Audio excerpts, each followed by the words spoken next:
आज 7,06,000 किलोमीटर ग्रामीण सड़कें हैं। केवल 7 एम्स से आज 24 हैं। केवल 9 ट्रिपल आईटी थे आज 25 हैं।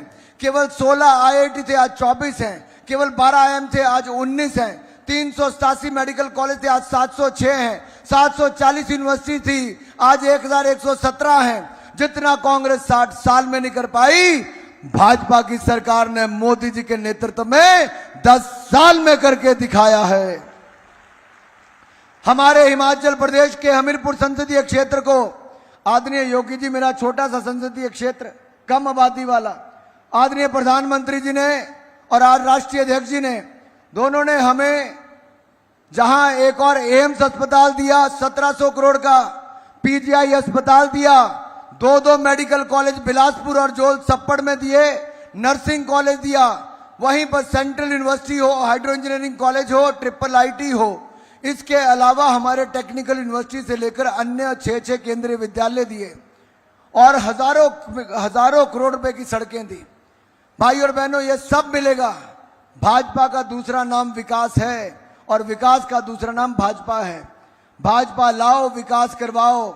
लेकिन सबसे बड़ी बात आदरणीय योगी जी ये है, हमारे यहां हर दूसरे घर से सैनिक हैं और सेना में जैसे उत्तराखंड से जवान यहां से भी, और कारगिल में भी जो सबसे ज्यादा शहादत हुई हिमाचल प्रदेश के वीर सैनिकों ने की। 4 परमवीर चक्र विजेता हुए, उनमें से 2 हिमाचल प्रदेश के कैप्टन विक्रम बत्रा और सूबेदार संजय कुमार हुए। प्रधानमंत्री मोदी जी ने 21 द्वीपों के नाम परमवीर चक्र विजेताओं के नाम पे रखे। इतने बड़े देश में 21 और 21 में से 4 हमारे हिमाचल प्रदेश के हुए हैं। मेरे भाई और बहनों, 1 रैंक 1 पेंशन भी मोदी जी ने दिया और अब हमारी सेना को मजबूत करने का काम भी किया। हर दिवाली मोदी जी ने बॉर्डर पर मनाई है हमारे सैनिकों के साथ। अरे सैनिकों के कल्याण के लिए किसी ने किया है और उनके लिए लेटेस्ट हथियार से लड़के लड़ाकू विमान दिए हैं तो मोदी जी की सरकार ने दिए हैं। भाई और बहनों, हमें सुनना है आदरणीय योगी जी को, लेकिन मैं एक बात कहकर अपनी वाणी को विराम करता हूं। जहां मैंने उत्तर प्रदेश का उल्लेख किया कि आदरणीय योगी जी के आने के बाद आज हमारी माताएं बहनें जो कभी 5 बजे के बाद शाम होते बाजार में भी नहीं निकल पाती थी, छेड़खानी की घटनाएं, उठा के ले जाने की घटनाएं होती थी, आदरणीय योगी जी के आने के बाद रात का 1 भी बजा हो तब भी अकेली महिला उत्तर प्रदेश के किसी कोने में जा सकती है। नहीं तो उनको पता है बुलडोजर वाले बाबा आ जाएंगे। लेकिन मैं कहना चाहता हूं, आप इतना ही मत सोचो भाई, जो 500 सालों का इंतजार था वो तो खत्म किया हमने। विकास और विरासत भी की। सोमनाथ धाम बनाया, केदारनाथ धाम बनाया, काशी विश्वनाथ धाम बनाया, महाकाल लोक धाम बनाया और अयोध्या जी में भव्य राम मंदिर भी बनाया है। मोदी जी और योगी जी के प्रदेश में बना है, अयोध्या जी में बना है। दीपोत्सव होता है तो दुनिया उसको देखने के लिए कितनी व्याकुल होती है। अब तो रामायण उत्सव भी पूरी दुनिया में मनाया जाएगा। तो राम भक्तों से मैं कहता हूं, एक बार कह दीजिए योगी जी के सम्मान में जय जय श्री राम, जय जय श्री राम, जय जय श्री राम, जय जय श्री राम।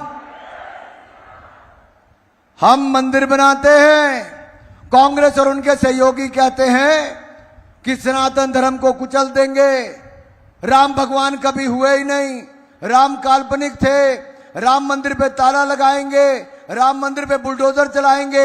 मैं आप सबसे पूछता हूं आदरणीय योगी जी के सामने, क्या राम मंदिर पे बुलडोजर चलना चाहिए? क्या राम मंदिर पे बुलडोजर चलना चाहिए? क्या राम मंदिर पे ताला लगना चाहिए? क्या सनातन धर्म को कुचलना चाहिए? क्या आदरणीय योगी जी, ये देवभूमि से आवाज है और ये उन लोगों के खिलाफ है जो राम भक्तों के खिलाफ हैं, जिन्होंने राम भक्तों के खिलाफ गोली चलाई थी, राम भक्तों पर गोली चलाई थी, जो राम मंदिर पर ताला लगाना चाहते हैं।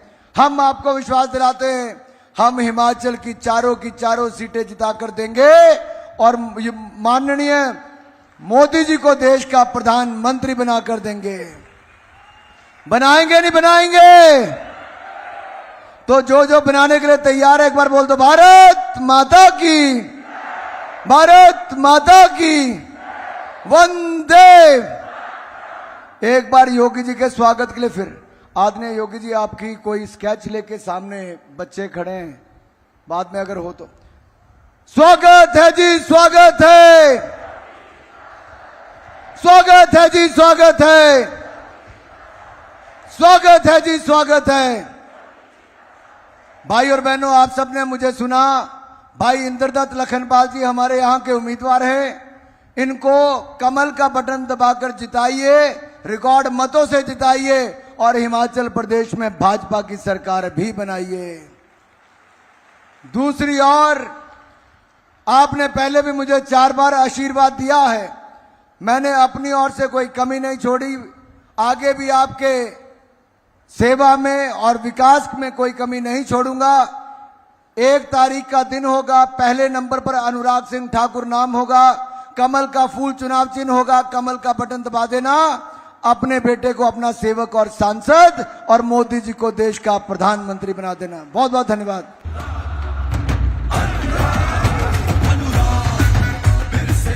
धन्यवाद सर। ये थे हमारे हमीरपुर संसदीय क्षेत्र के हम सबके चहेते कैप्टन अनुराग सिंह ठाकुर जी का आप सब कार्यकर्ताओं को संबोधन आह्वान। अब मैं सादर निवेदन करना चाहूंगा अपने आज के मुख्य अतिथि परम यशस्वी उत्तर प्रदेश के मुख्यमंत्री आदरणीय श्री योगी आदित्यनाथ जी से कि वो आए और यहां उपस्थित जन समूह को अपना आशीर्वचन दें। आदरणीय योगी आदित्यनाथ जी।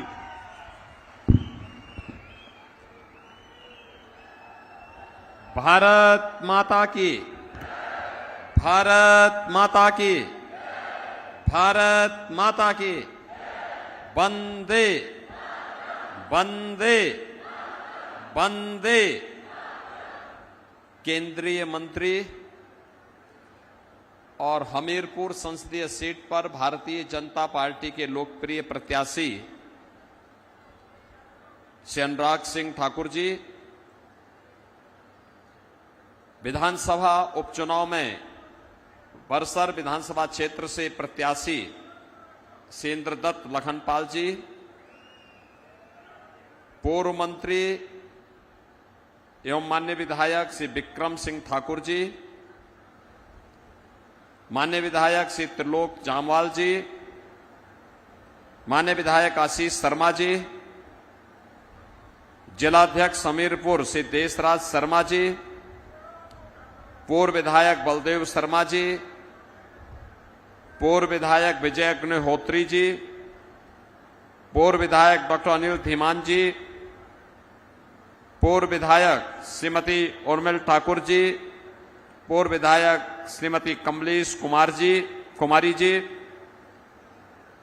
भारतीय जनता पार्टी के हमारे सभी पदाधिकारीगण और भारी संख्या में उपस्थित हमीरपुर और बरसर से जुड़े हुए मेरे सभी बहनों और भाइयों, माता चित्तपूर्णी, माता नैना देवी किस कृपा भूमि और सिद्ध योगी बाबा बालकनाथ जी की इस पावन धरा को कोटि कोटि नमन करते हुए मैं आप सबका हृदय से अभिनंदन करता हूं, स्वागत करता हूं। बहनों और भाइयों,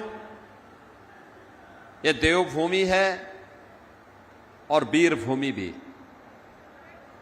हम लोग यहां चुनावी सभा में हैं और देवभूमि इसलिए पिछले 2.5 महीने से हम लोग उत्तर भारत में या देश के अलग अलग राज्यों में जा रहे हैं। भीषण गर्मी है। कल दिल्ली का टेम्परेचर 52 डिग्री था, गोरखपुर और उसके आसपास का 48 डिग्री था। लेकिन जब मैं हिमाचल में आज सुबह आया, कितना सुहावना मौसम था यहां का। यहां के मौसम से ही यहां की प्रकृति की जो कृपा है, परमात्मा की जो कृपा है, वह हर एक व्यक्ति को न केवल आरोग्यता प्रदान करता है बल्कि देवत्व का साक्षात आभास भी करा देता है।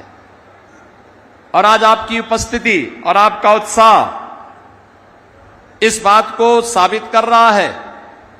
जो आपने अभी अनुराग सिंह ठाकुर जी के समर्थन में अपना उत्साह दिखाया है, यह उत्साह साबित करता है कि जो देश की आवाज है, पूरे देश का जो नारा है, इसके साथ हमीरपुर भी और हिमाचल प्रदेश भी है।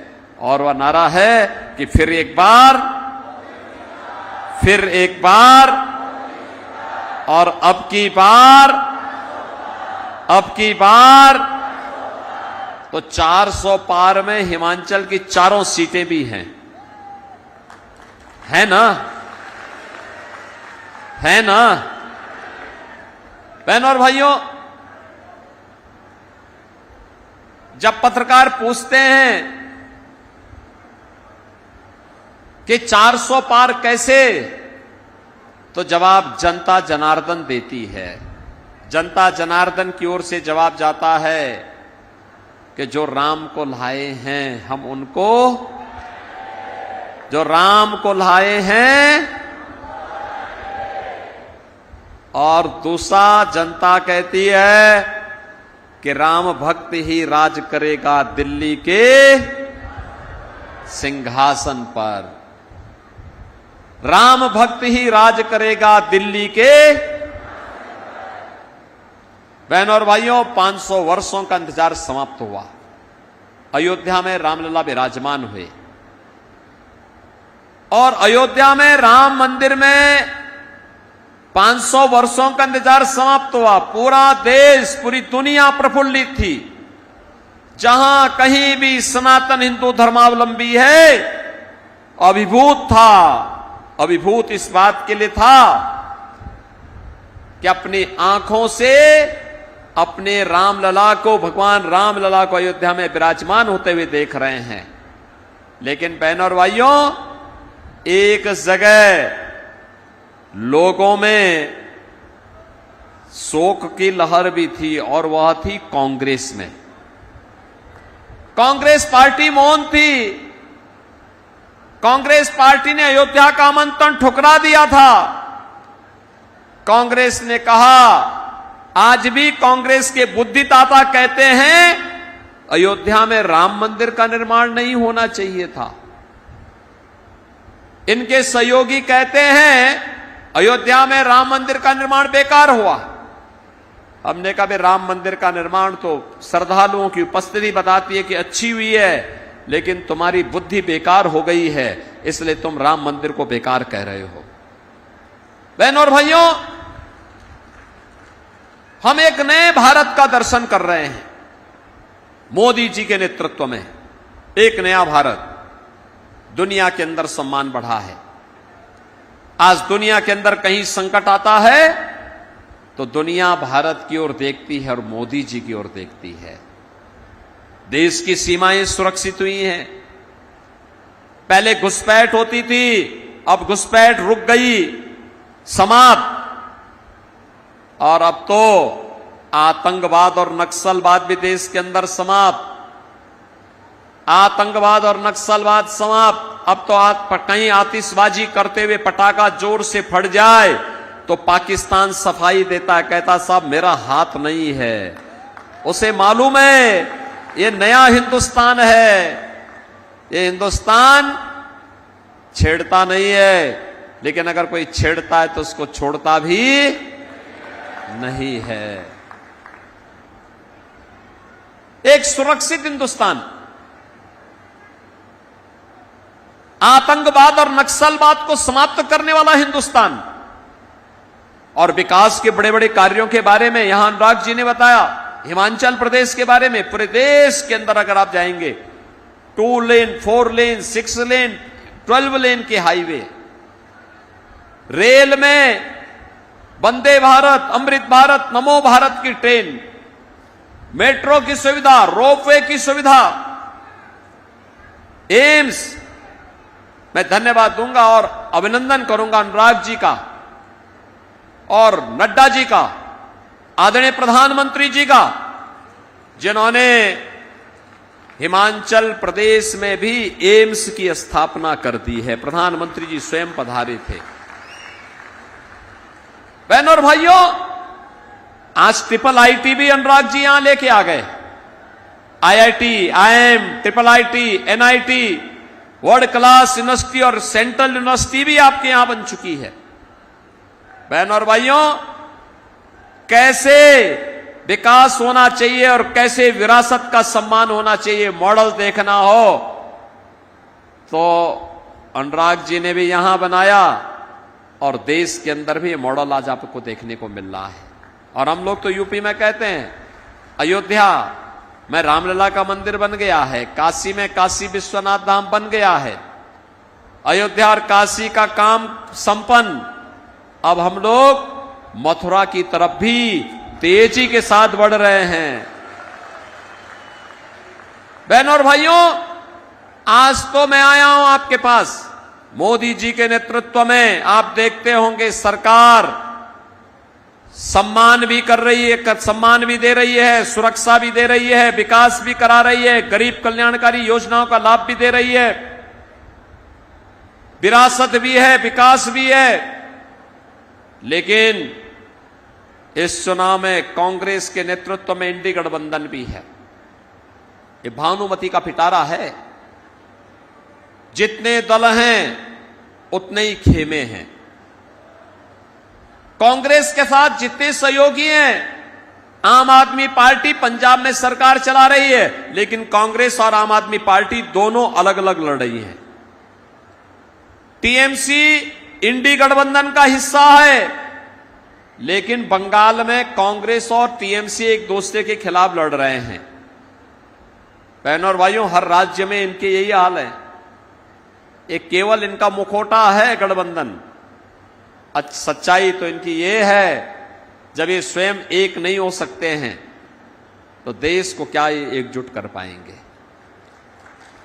बहनों और भाइयों, इनका घोषणा पत्र तो अगर आप देखेंगे आपको लगेगा कांग्रेस का घोषणा पत्र, आपको लगेगा कांग्रेस का घोषणा पत्र यह देश के सबसे प्राचीन, सबसे पुराने राजनीतिक दल का नहीं, बल्कि यह किसी मुस्लिम लीग का संस्करण इनके साथ आ गया है और मुस्लिम लीग का दस्तावेज कांग्रेस आज प्रस्तुत कर रही है। कांग्रेस कहती है सत्ता में आएंगे तो पर्सनल लॉ लागू करेंगे। पर्सनल लॉ लागू करने का मतलब जानते हैं आप? पर्सनल लॉ लागू करने का मतलब, पर्सनल लॉ लागू करने का मतलब तालीमानी शासन। बेटी स्कूल नहीं जा पाएगी, बहनें ऑफिस और बाजार नहीं जा पाएंगी, बुर्का पहन करके घर के अंदर दुपक के रहना पड़ेगा। कांग्रेस के मित्रों को मैं सलाह देना चाहता हूं और उनको इस बात के लिए भी उनको चेतावनी भी देना चाहता हूं। भारत बाबा साहब भीमराव अंबेडकर के द्वारा बनाए गए संविधान से चलेगा। भारत किसी शरिया कानून से और किसी पर्सनल कानून से भारत नहीं चलेगा। यह भारतीय जनता पार्टी की घोषणा है। कांग्रेस कहती है सत्ता में आएंगे तो अनुसूचित जाति, जनजाति और पिछड़ी जाति के आरक्षण का अधिकार मुसलमानों को बांटेंगे। इन्होंने किया, याद करिए, कर्नाटक में कांग्रेस की सरकार है, इसने ओबीसी का आरक्षण वहां पर मुसलमानों को बांट दिया। आंध्र प्रदेश में कांग्रेस की जब सरकार थी, इसने ओबीसी का आरक्षण मुसलमानों को दे दिया। कांग्रेस की जब यूपीए की सरकार थी, तो यूपीए की सरकार में भी जस्टिस रंगनाथ मिश्रा की कमेटी इन्होंने इसलिए बनाई थी जिससे ओबीसी के आरक्षण को मुसलमानों को दे सकें। जस्टिस सच्चर कमेटी इन्होंने इसलिए बनाई थी जिससे अनुसूचित जाति और जनजाति के आरक्षण को मुसलमानों को दिया जा सके। वो तो भारतीय जनता पार्टी ने विरोध किया था। अनुराग सिंह ठाकुर जी उस समय सांसद थे। हम लोगों ने संसद में पुरजोर विरोध किया था कांग्रेस का। हम लोगों ने कहा था कि हम कांग्रेस की मंशा को सफल नहीं होने देंगे। और बहनों और भाइयों, आज अपनी घोषणा पत्र में फिर वे कहते हैं, फिर वे इसी बात को कहते हैं। आज मैं आया हूं आपसे कहने के लिए, कांग्रेस कहती है, राहुल गांधी से किसी ने पूछा सत्ता में आएंगे तो क्या करेंगे, तो राहुल गांधी ने कहा गरीबी हटाएंगे। दादी ने नारा 1970 में दिया था, 54 वर्ष के बाद भी नाती वही नारा लगा रहा है, गरीबी हटाएंगे। आप सोचो, श्रीमती इंदिरा गांधी ने 1970 में कहा था गरीबी हटाने का नारा, लेकिन 54 वर्ष के बाद भी कांग्रेस वही नारा दे रही है। जब पत्रकार ने पूछा कैसे हटाएंगे, कहा एक झटके में हटा देंगे। कहा एक झटके में का मतलब, कहा सभी भारतीयों की प्रॉपर्टी का सर्वे कराएंगे, एक्सरे कराएंगे। एक्सरे करा करके सर्वे होगा और फिर उनके बाप दादों ने, ग्रैंडफादर, फादर, मदर ने जो संपत्ति बनाई है, उस संपत्ति पर विरासत टैक्स लगाएंगे। विरासत टैक्स का मतलब आधी प्रॉपर्टी ये लोग आपसे ले लेंगे और आधी प्रॉपर्टी लेकर के पाकिस्तान, बांग्लादेश और अफगानिस्तान से आए हुए घुसपैठियों में उसको बांटने का काम करेंगे। क्या आप इसको स्वीकार करेंगे? क्या हमीरपुर इसको स्वीकार करेगा? क्या? अरे खून पसीना आपके पूर्वजों का, और डकैती डालने के लिए कांग्रेसी कहां से आ जाएंगे? क्या आप इनको डकैती डालने की छूट देंगे? क्या बहन और भाइयों, कांग्रेस का यह विरासत टैक्स औरंगजेब का जजिया कर है। और मैंने इसीलिए कहा ना, इनका घोषणा पत्र में मुस्लिम लीग आ गई है, क्योंकि औरंगजेब की आत्मा इनके अंदर घुस गई है। अब ये कह रहे हैं कि हम जजिया कर लगाएंगे, विरासत टैक्स के नाम पर जजिया कर लगाएंगे। औरंगजेब बहन और भाइयों, मुगल काल का सबसे क्रूर बादशाह माना जाता है। काशी में काशी विश्वनाथ मंदिर इसी दुष्ट ने तोड़ा था। मथुरा में भगवान कृष्ण की जन्मभूमि पर मंदिर इसी दुष्ट ने तोड़ा था। कोई मुसलमान भी अपने पुत्र का नाम औरंगजेब नहीं रखता है, क्योंकि औरंगजेब ने पहले अपने भाई की हत्या की, फिर अपने बाप को जेल के अंदर बंद कर दिया था। और उसका बाप शाहजहां के बारे में अगर पढ़ना है, पटना की खुदा वक्त लाइब्रेरी में जाकर के पढ़िए। शाहजहां कहता है कि दुष्ट कमबख्त औरंगजेब, तुझ जैसा पुत्र किसी को पैदा न हो। तूने जीते जी एक एक बूंद पानी के लिए मुझे तरसाया है। अरे तुझसे अच्छे तो ये हिंदू हैं जो जीते जी अपने बड़े बुजुर्गों का सम्मान करते हैं और मरने के बाद श्राद्ध और तर्पण करके अपने पितरों को जल देने का काम करते हैं। बहन और भाइयों, ये औरंगजेब की आत्मा, जिसने जजिया कर लगाया था हिंदुओं पर, जजिया कर कहता था हिंदुओं को, या जजिया कर दो नहीं तो मुसलमान बनो। आज ये औरंगजेब की आत्मा इस कांग्रेस के अंदर घुस गई है। क्या औरंगजेब को आप जिंदा होने देंगे? क्या? कतई नहीं जिंदा होने देना है औरंगजेब को।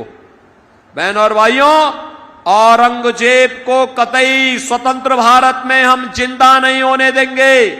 वह जहां मिट चला है वहीं उसको दफन रहने देंगे। बल्कि औरंगजेब के नाम पर अगर कोई औरंगजेब को अपना आदर्श बांध करके चलेगा, तो सामने बुलडोजर उसी के लिए खड़े हैं, उसको इसी ढंग से दफन करने का काम करेंगे। बहनों और भाइयों, कांग्रेस कहती है कि सत्ता में आएंगे तो अल्पसंख्यकों की रुचि के अनुसार खान पान की स्वतंत्रता देंगे।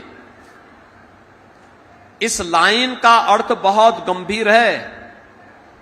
मेरी बात ध्यान से सुनना, बहुत गंभीर है। खान पान बहुसंख्यक और अल्पसंख्यक का एक हो सकता है। जो कुछ आप खाते होंगे, रोटी, सब्जी, दाल, चावल, वही वो भी खाते होंगे। पकवान आप भी बनाते होंगे, वो भी बना सकते हैं, खा सकते हैं। एक जगह में आके बात ठहरती है। जब कोई मुसलमान कहता मैं गौ हत्या करूंगा, गौ मांस खाऊंगा, हिंदू अड़ जाता है, कहता नहीं, जन्म जन्म का नाता है, गाय हमारी, गाय हमारी। क्या आप कांग्रेस को गौ हत्या करने की छूट देंगे? क्या क्या कांग्रेस को गौ हत्या करने की छूट देंगे क्या? अरे मुझे बताओ, अयोध्या में राम मंदिर बनाने का सौभाग्य आपके साथ जुड़ा है। आज आप में से हर व्यक्ति, आपने अनुराग जी को पिछली बार 4 लाख वोट से जिताया था। ये जिताते दिखाता है हमीरपुर का एक एक व्यक्ति अनुराग जी को वोट दिया था, प्रत्येक व्यक्ति अनुराग जी के समर्थन में खड़ा हुआ था। इसका मतलब अनुराग जी को जाने वाला वोट अयोध्या में राम मंदिर के निर्माण में हमारी ताकत बना था, हमारी ताकत बना था। तो अयोध्या में राम मंदिर निर्माण का जो सौभाग्य आपके साथ जुड़ा है और जो पुण्य आपके साथ जुड़ा है, कांग्रेस को वोट देके जो गौ हत्या कराएंगे, ये गौ कसी कराएंगे, ये पाप हम अपने सिर के ऊपर कतई न लें, कतई न लें। अरे आप तो सौभाग्यशाली हैं, आप सौभाग्यशाली हैं। आप देखते होंगे दिल्ली के अंदर मोदी जी के कैबिनेट का एक स्मार्ट चेहरा जब भारत के विकास को ब्रीफिंग करने के लिए उतरता है, वह कोई और नहीं, आपका सांसद अनुराग ठाकुर होते हैं। विकास की एक एक योजना के बारे में देश को बताने का काम करते हैं। याद करिए, जिस महत्वपूर्ण मंत्रालय का दायित्व कभी अडवाणी जी ने, कभी सुषमा स्वराज जी ने, कभी अरुण जेटली जी ने जिस दायित्व का निर्वहन किया था, उस दायित्व का निर्वहन आज देश के सूचना और प्रसारण मंत्री के रूप में अनुराग सिंह ठाकुर कर रहे हैं। और साथ साथ युवा है तो युवा जैसा जोश और युवा जैसा खरोश भी होगा ही होगा, होगा ना? आप मुझे बताओ, एक कांग्रेसी जीवन भर ओलंपिक में, कॉमनवेल्थ में एक टीम भेजते रहे, लेकिन अनुराग जी मैं आपका अभिनंदन करूंगा, आप जब से युवा और खेल मंत्री बने हैं भारत सरकार के, आपने देश में युवाओं के अंदर जो जोश पैदा किया है। भारत की टीम ओलंपिक में अब तक की सर्वाधिक मेडल जीत करके आई है, पैरा ओलंपिक में सर्वाधिक मेडल जीत करके आई है, और कॉमनवेल्थ में भी सर्वाधिक मेडल जीत करके आई है। बहनों और भाइयों, अनुराग जी ने तो यहां हमीरपुर में तो जगह जगह स्टेडियम बना दिए, लेकिन पूरे देश के अंदर भी वो बना रहे हैं। हर जिले में इन्होंने खेल का एक सेंटर स्थापित कर दिया, खेलो इंडिया सेंटर स्थापित कर दिया है, हर जिले में कर दिया है। और जब उन्होंने जिले में किया तो उत्तर प्रदेश में मैं उसको ब्लॉक स्तर पर लेकर के चला गया। स्टेडियम, हर जगह स्टेडियम, मिनी स्टेडियम। युवा के बारे में सोचने वाला व्यक्ति युवा है तो युवा के बारे में सोचेगा, और उन्होंने किया। अभूतपूर्व कार्य हुआ जो कभी 70 वर्ष में नहीं हुआ, और 5 वर्ष में अनुराग जी ने करके दिखा दिया है कि हिमाचल का बेटा केवल हिमाचल के लिए नहीं, भारत का बेटा बनकर के कार्य कर रहा है, हिमाचल का नाम रोशन कर रहा है। और बहनों और भाइयों, आज देश इसको देखता है, अनुभव करता है। अब भारत की टीम दुनिया के अंदर सर्वाधिक मेडल जीतने वाली टीमों में से एक है, चाहे वह ओलंपिक हो, चाहे वह पैरा ओलंपिक का हो, चाहे वह कॉमनवेल्थ का हो, चाहे वह एशियाड का हो। और अनुराग जी के नेतृत्व में तो भारत ने तय कर लिया है 2036 में ओलंपिक भी हम भारत के अंदर कराने की तैयारी करा रहे हैं। आप सोचो, जिसके बारे में कभी कोई सोचता नहीं था, आज भारत उसको कर रहा है। बहनों और भाइयों, एक तरफ इस प्रकार का सांसद विकास भी करा रहा है, युवाओं के साथ खेलता भी है और उनको खेल के लिए प्रोत्साहित करके आगे बढ़ाने का काम कर रहा है। जब हमारा युवा खेलेगा तो वह खिलेगा, और जब खिलेगा तो भारत को दुनिया की एक महाशक्ति बनाने में अपना योगदान देगा। खेलेगा तो नशे से दूर रहेगा, खेलेगा तो नशे से दूर रहेगा, और नशे से दूर रहेगा तो परिवार को भी बनाएगा, हिमाचल को भी बनाएगा, और भारत को बनाने में भी अपना योगदान देगा। ऐसा ही तो सांसद होना चाहिए, ऐसा ही तो सांसद होना चाहिए। और मैं तो अभी आया था हिमाचल, अभी देखा मैंने